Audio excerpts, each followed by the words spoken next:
어젯밤부터 충청과 남부지방에 기록적인 폭우가 쏟아졌습니다.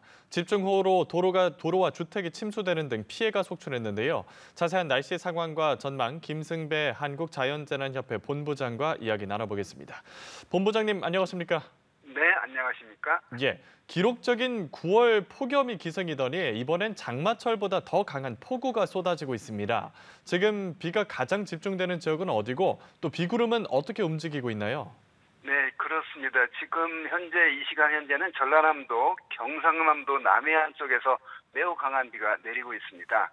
폭염으로 시달리더니 갑자기 하루 만에 이렇게 폭우로 또 피해를 보고 있는데요.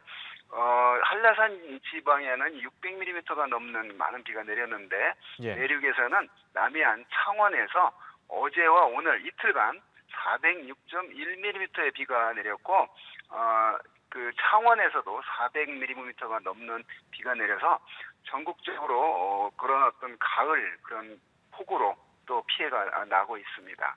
예.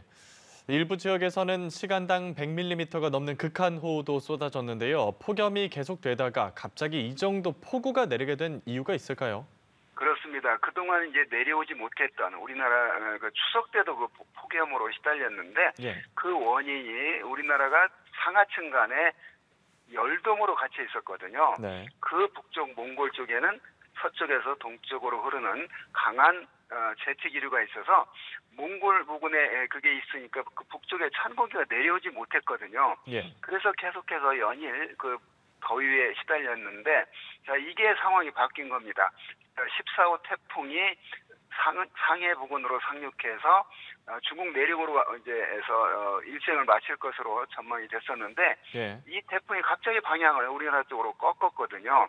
그러면서 태풍의 일생은 마치고 열대 저하포로 약해졌지만 그러나 태풍이 몰고 온 많은 비구름들이 우리나라 쪽으로 유입이 됐고 상층에서는 북쪽에서 찬 공기가 내려오고 자 이런 선박자들이 맞으면서 우리나라에 그 큰 비가 내렸는데 그 원인은 북쪽에서 찬 공기 내려오고 남쪽에서 고온다습한 공기들이 많이 유입됐기 때문에 발생한 폭우였습니다. 예, 알겠습니다. 집중호우가 쏟아지다 보니 산사태가 발생하고 도로가 침수되는 등의 피해가 속출 중인데 주민 대피령이 내려진 곳도 있었고요. 오늘 밤까지는 계속 비가 예보돼 있거든요. 어떤 점을 주의해야 할까요? 그렇습니다. 서울 등 서울 경기 그다음에 충청도 북쪽 이쪽은 이제 이미 비가 그쳐갔거든요. 예. 그러니까 이 비구름들이 우리나라 이제 동쪽으로 이동하고 있는데 앞으로 저녁까지는 그 남부지방, 전라남도, 경상남도, 남해안 지방에서 많은 비가 올 것으로 예상이 되기 때문에 대비를 해야 되겠고 또 이때 그 동쪽 지방은 내일 오전까지 그러니까 동해안, 경상도, 강원도 동해안은 내일 오전까지 이어지기 때문에 오늘 밤 사이 주로 남부 지방은 비 피해가 없도록 철저히 대비해야 되겠습니다. 예. 한편 부산에서는 집중호우로 대형 땅꺼짐 현상도 발생했습니다. 이렇게 폭우가 내릴 때 땅꺼짐이 발생하면 더 위험할 것 같습니다. 그렇습니다. 이렇게 많은 비자 땅이 꺼진 옛날에는 싱크홀이라고 그랬는데 요즘은 예. 이제 땅꺼짐으로 용어를 바꿨는데요. 맞습니다. 자, 땅이 꺼지는 것은 자연적인 땅꺼짐과 인위적인 땅꺼짐이 있습니다. 그런데 자연적인 거는 그 우리나라가 강원도 땅 속에 이제 석회암으로 되어 있기 때문에 좀 무른 편인데 강원도를 제외하고는 우리나라가 화강암과 편마암으로 있기 때문에 그렇게 자연적인 땅꺼짐이 자주 발생하는 나라는 아닙니다. 다 인위적인 땅꺼짐인데요. 예.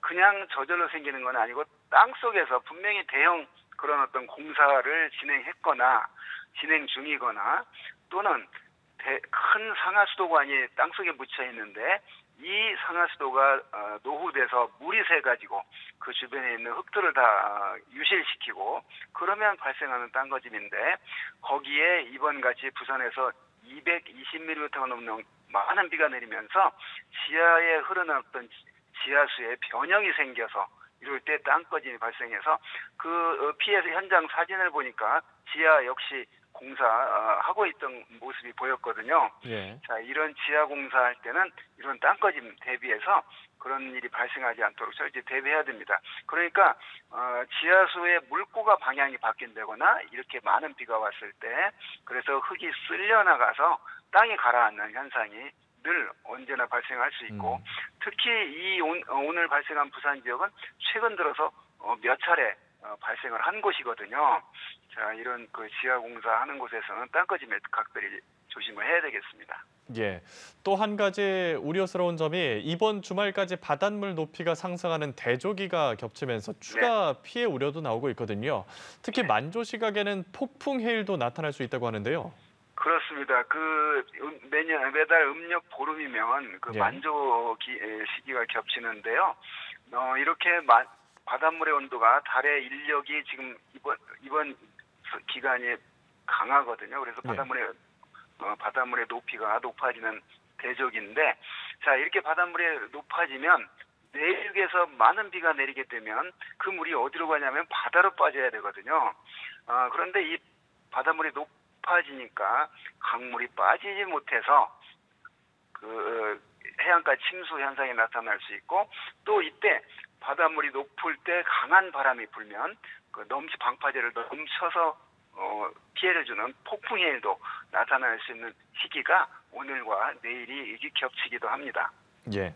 그리고 우리나라에 직접적인 피해는 없었지만 제14호 태풍 플라산과 제15호 쏠릭이 연이어 북상을 했는데 앞으로의 태풍 전망은 어떻게 보시는지요? 그렇습니다. 지금 이제 쏠릭이 우리나라와는 거리가 먼 중국 남쪽으로 해서 베트남 쪽을 향해서 약해졌고요.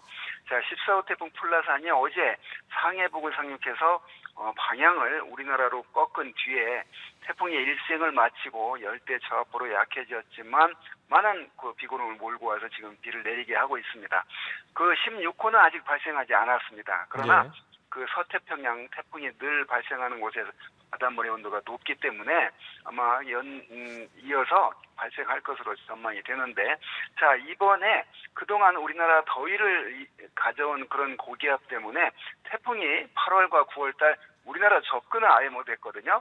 중국으로 빠지거나 일본으로 우회하거나 이랬는데 이제 이번 14호 플라산이 약간 이렇게 꺾어서 우리나라 남해 쪽으로 방향을 바꿨거든요. 무슨 얘기냐면 북태평양 고기압이 동쪽으로 쑥 빠졌습니다. 그래서 이제 태풍이 발생해서 우리나라 부근 남해안을 향해서 오게 되면 진행할 수 있는 태풍의 길이 열렸다고 보여집니다. 물론 상층에서 찬 공기가 내려오기 때문에 이번 그런 우리나라를 향해 오는 게 만나면 이제 그 또 문제가 되겠지만 그래서 앞으로 10월 상순까지는 적어도 한 개 정도는 우리나라에 태풍 영향을 줄 가능성이 매우 높습니다. 예. 폭우가 쏟아지면서 이례적인 늦더위는 한풀 꺾였습니다. 이제 폭염은 완전히 끝났다고 볼 수 있을까요? 그렇습니다. 우리가 겪었던 그 여름철 폭염, 그러니까 낮 기온이 35도 이상 올라가는 5도 이상 올라가는 그런 폭염은 뭐 완전히 끝났다고 보여집니다. 자, 이번 비가 내리면서 어제와 오늘 일시적으로 기온이 떨어졌는데 이 비가 그치고 나면 오늘 밤이면 비가 그칠 거거든요. 그 동해안 쪽은 내일 오전까지 이어지겠지만 이 비가 그치고 나면 이제 약간 기온은 오르겠지만 이제 지난번 우리가 겪었던 그런 무지막지한 폭염은 이제 완전히 끝났다고 보여집니다. 예, 알겠습니다. 여기까지 날씨 전망 김승배 한국자연재난협회 본부장과 이야기 마치겠습니다. 본부장님 오늘 말씀 고맙습니다. 네, 감사합니다.